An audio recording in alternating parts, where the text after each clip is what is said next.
Bugun mamlakatimizda amalga oshirilayotgan xatlov ishlari natijasida yillar davomida hujjatlari to'liq rasmiylashtirilmagan uy-joy va yer maydonlariga huquqiy maqom berilyapti. Birgina Namangan misolida oladigan bo'lsak, viloyat bo'ylab 135 mingdan ortiq xonadon xatlovdan o'tkazildi.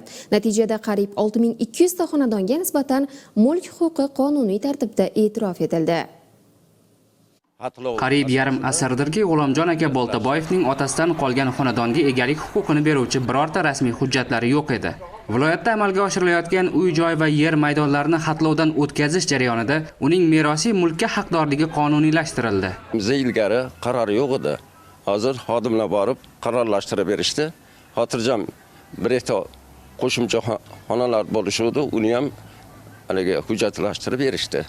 Xatlovda asosan ko'chmas mulk tizimini tartibga solish, yillar davomida aholi orasida yig'ilib qolgan muammolarni hal etishga alohida e'tibor qaratilgan. Bugungacha esa 6200 ga yaqin shaxslarga tegishli tartibda o'z yer mulklariga egalik huquqi e'tirof etildi. Xatlov to'la yakunlanish uchun hozirgi bizni dastlabki hisob-kitoblarimizga qaraganda 650 mingdan ortiq xonadonlar xatlovdan o'tkazish kerak bo'ladi. Namangan tumanida o'tkazilayotgan xatlovlarda ham mingdan ortiq fuqarolarning hozirgacha tegishli hujjatlari bo'lmagan o'z uy-joylariga nisbatan to'laqonli va qonuniy egalik huquqi ta'minlandi. Jami Namangan tumanida 50 ta mahalla bo'lib, 2026-yil 12 ta mahalla reja grafik qilib belgilangan. Shundan hozirgi kungacha 8 ta mahallasini to'liq xatlovdan o'tkazib bo'lindi. Ya'ni yilda yakuniga qadar yana 3 ta mahalla qo'shimcha xatlovdan o'tkazish rejalashtirilmoqda.